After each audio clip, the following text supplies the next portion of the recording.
Dia atau Dia bab 37, menenangkan Siti dalam dekapannya. Pak Ijo pergi dengan hati yang hancur. Tangannya tidak lagi dapat meraih Siti, semua karena dirinya yang mandul. Dia keluar dengan kepala tertunduk. Kepergian Pak Ijo membuat Siti menangis terisak-isak. Kata-kata suaminya yang mengingatkan untuk menghadiri persidangan membuatnya semakin sakit. Tapi tiba-tiba ada tangan yang memegang pundaknya, membuat Siti segera membalikkan badannya. Tangisan Siti semakin pecah. "Mas Pak Ijo," ujarnya sembari menangis. Bobby mendekap Siti dalam pelukannya, membiarkan wanita itu menangis di dalam dekapannya. Sejak dia melihat Pak Ijo hadir, sejak itu dia memilih untuk menunggu. Seharusnya dia sudah pulang dari tadi. Tapi karena mengkhawatirkan keadaan Siti, maka dia memilih untuk menunggu di dalam mobil. Dan benar, Siti kembali terluka. Wanita itu tidak dapat membendung air matanya. Entah apa yang dibicarakan antara Siti dan Pak Ijo, sampai membuat Siti seperti itu. "Tenang Siti," ujar Bobby masih mendekap wanita itu. Siti terus saja menangis, sampai membasahi pakaian pria itu. "Dia datang ke sini hanya ingin mengingatkanku tentang persidangan," gerutunya dengan derai air matanya. Bobby tidak mengatakan apapun, dia hanya menjadi pendengar wanita itu. "Kenapa dia begitu jahat?" teriak Siti masih tetap berada di dekapan Bobby. "Shh, tenang Siti, jangan menangis," ujarnya lalu membawa wanita itu untuk duduk. Setelah Siti duduk, Bobby segera ke dapur dan kembali dengan membawa air putih. "Minumlah," ujar Bobby. Siti meneguhkan air pemberian Bobby. Setelah cukup lega, dia kembali bercerita tentang kesedihannya.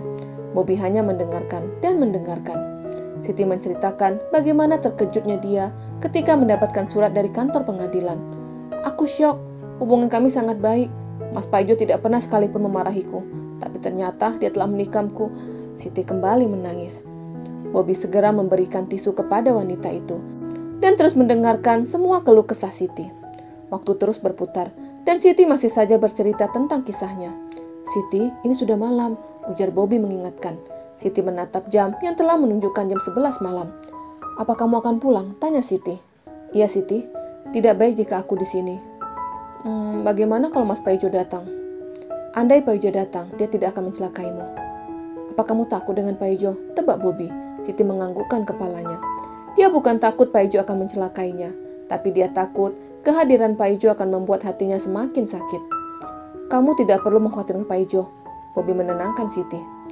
"Maukah kamu menemaniku sampai aku terlelap?" tanyanya. Bobby menatap jam tangan. "Baiklah, aku akan menunggumu." Siti segera ke kamarnya, dan Bobby duduk di kursi yang ada di depan kamar Siti. Pintu sengaja dibiarkan terbuka, agar Siti dapat melihat Bobby. "Bobby," panggil Siti, yang sudah berbaring di kasur. Sahutnya yang sedang duduk diam di kursi. "Apa bajumu basah?"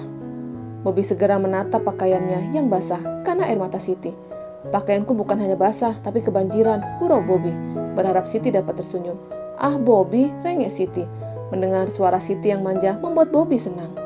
"Bobby, apakah harus datang ke persidangan?" "Tidur Siti, jangan terus bercerita." Bobby melirik ke arah jam tangannya. Waktu telah menunjukkan jam 11:30 malam, tapi Siti masih belum tidur. "Iya Bobby," Siti memejamkan matanya. Tapi matanya tak dapat terpejam. "Bobby," panggilnya lagi. Tidak ada sahutan. "Bobby," Siti kembali memanggil Bobby dan tidak ada sahutan. Apa dia sudah pulang? Gumamnya lalu turun dari tempat tidur. Dan ketika sampai di depan pintu, dia dapat melihat Bobby telah tertidur dengan posisi duduk. Pasti dia sangat lelah. Dari semalam dia sudah menjagaku, dan sekarang masih menjagaku. Gumamnya, lalu terdengar suara petir yang cukup kencang. Siti langsung menutup jendela dan melirik ke arah Bobby. Pria itu benar-benar kelelahan sampai tidak mendengar suara petir. Bobby menggerakkan badannya. Siti berpikir jika Bobby akan segera bangun. Ternyata pria itu sedang membenarkan posisi kepalanya. Pasti kepalanya sakit. Kursi yang diduduki Bobby terbuat dari kayu, dan itu sangat tidak nyaman untuk tidur. Maka Siti kembali ke kamar dan membawa satu bantal. Bagaimana cara meletakkan bantal ini di kepalanya? Siti bingung. "Bobby," Siti memanggil pria itu. Tapi Bobby tidak menyahut. Dia sedang berada di dalam alam mimpi. Salah satu tangan Siti mengangkat kepala Bobby, dan tangan satu meletakkan bantal. Tiba-tiba terdengar suara petir yang sangat kencang. Bobby sontak mengangkat kepalanya, dan tercium bibir Siti yang kebetulan ada di depannya. Seketika Siti terdiam. Bobby mencium bibirnya.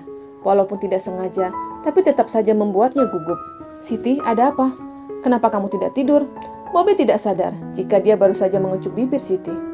Iya, aku mau tidur," saut Siti gugup dan segera menutup pintu kamar. Sedari tadi, pintu kamar dibiarkan terbuka dan sekarang ditutupnya. Baru saja pintu ditutup, Siti kembali keluar. Aku sudah tidak takut. Kalau kamu mau pulang silakan. Terima kasih, ujarnya lalu menutup pintu kamar. Bobby menatap dengan penuh keheranan. Dia segera beranjak dari kursi dan segera menuruni anak tangga. Setelah Bobby pergi menuruni anak tangga, Siti kembali membuka pintu kamar. Dia melihat Bobby yang sedang berlari menuju mobil.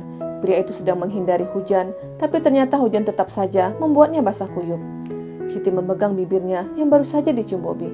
Mas Paijo, gumamnya mengingat kenangannya kembali. Kenangan ketika Paijo menciumnya. Kecupan tadi terjadi karena tidak kesengajaan. Maka dia tidak mau mengambil pusing. Tapi jika Bobby menciumnya dalam keadaan sadar, maka dia akan segera bertindak. Sinar mentari bersinar dengan sangat indah. Semalaman hujan turun mengguyur ibu kota. Dan sekarang mereka disambut sinar yang indah. Ibu kenapa? Tanya Yayu sembari memperhatikan ibunya yang suntuk.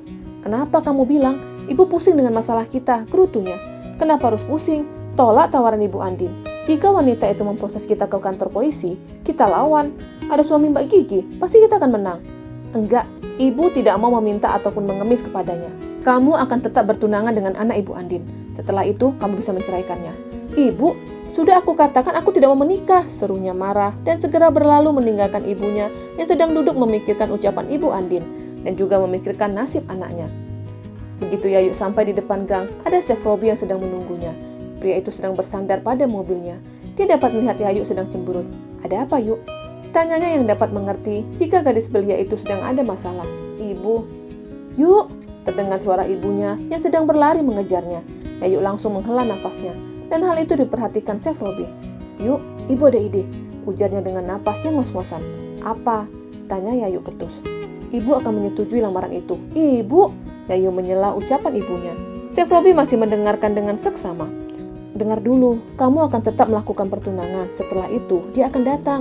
Ibunya menunjuk ke arah Chef Robi. Apa? Kenapa Chef Robi dibawa-bawa? Yayu tidak setuju. Ibunya mengacuhkan pertanyaannya. Anak muda? Ibunya menatap wajah Robi. Iya, Bu. Apa kamu menyukai anak ibu? Ibu pertanyaan apa itu? Setelah Yayu tidak suka dengan pertanyaan ibunya. Iya, Bu, saya menyukai anak ibu. Sahutnya jujur sembari melirik ke arah Yayu. Apa kamu mau membantu ibu? Tanyanya lagi. Ya, katakan saja. Yayu akan bertunangan dengan pria cacat. Apa? Chef Robi sontak kaget. Dengarkan dulu.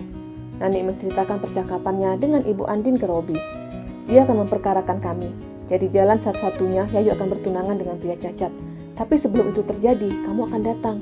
Kamu harus mengaku sebagai tunangan ataupun kekasih Yayu. Jelas, Nani? Ibu, seru Yayu tidak setuju dengan ide ibunya. Hanya kamu yang bisa membantu kami. Jadi tolong kami. Pinta Nani sembari mengatupkan kedua tangannya. Chef Robi terlihat ragu, tapi dia juga tidak bisa membiarkan Yayu bertunangan dengan pria lain. Baiklah. Oh, syukurlah. Semoga Tuhan membalas semua kebaikanmu, ujar Nani sembari mencubit kedua pipi Chef Robi. Bersambung.